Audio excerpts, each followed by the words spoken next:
ጥሎ አለልኝ ለኔ ያለ መኖር ሲመኝ ተዘልሎ የተደገፈው ሸምበቆ መሆኑን እንዲያው ሳያውቀው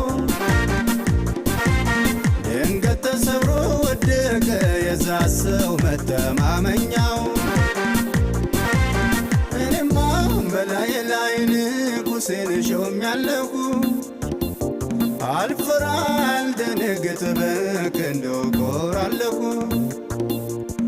እኔ ግን በላይ ላይ ንጉሴን ሾሜያለሁ አልፈራ አልደነግጥ በክንዱ እኮራለሁ።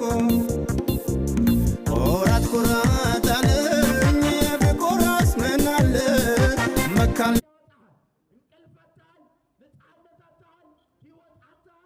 ኢየሱስን ወደ ሕይወት ጋብዘው። በጣም ለዚህ ነው ለተቀበሉታል በስሙ ለሚያምኑ የእግዚአብሔር ልጆች የሆኑ ዘንድ ስልጣንን ሰጣቸዋል። አየህ፣ በልጅነት ነው ውርስ ወገኔ። ልጅ ካልሆንክ የዘላለምን ሕይወት አትወርስም። የእግዚአብሔር ልጅ ካልሆንክ የዘላለምን ሰላምና ነፃነት ደስታ የተሞላበትን የዘላለምን ሕይወትን አታገኝ። የዘላለምን ሕይወት የምታገኘው ኢቴ በክርስቶስ ነው። አይሁድና ግሪክ ሰው ሁሉም ሚድነው በጸጋ ነው። ሁሉም የዘላለምን ሕይወት የሚያገኘው በወንጌል። ወንጌል ይለውጣል። ወንጌል ስለ ኢየሱስ ነው። ልጁ ያለው ሕይወት አለው። ልጁ የሌለው ሕይወት የለው። የእግዚአብሔር ልጅ የሌለው ሕይወት የለው። ሕይወት የተገለጠው ኢየሱስ ይባላል። ሕይወት የተገለጠው የናዝሬቱ አዳኛችን ኢየሱስ ይባላል። በዚህ ጌታ ሕይወት አለ። በዚህ አምላክ ነፃ መውጣት አለ። በዚህ ጌታ እረፍት አለ። በዚህ ነፃነት ማምለጥ አለ። ከሞት ማምለጥ አለ። ከሲኦል ወንድሜ በወንጌል አምልጥ ከሞት። እህቴ በወንጌል አምልጭ ከሞት።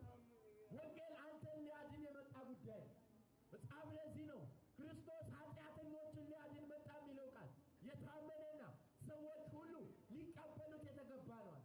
አየህ፣ ኃጢአተኛ የሆነውን እኛን ሊያድን መጣ ኢየሱስ። ወደ ምድር የመጣው አንተን ሊያድን ነው። አየህ፣ ሰው ሁሉ ኃጢአትን ሰርቷል አለ መጽሐፍ። የእግዚአብሔርን ክብር ጎሏቸዋል አለ።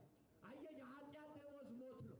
አየህ፣ ሰው ቀኑን ሙሉ ሰርቶ ደሞዝ እንደሚቀበል አንተና እኔም ኃጢአተኞች ነን። የኃጢአታችን ደሞዝ ሞት ነበር። ያንን ሞት ወስዶ ለእኛ የሞተልን ደግሞ ኢየሱስ አለ። ይህንን ጌታ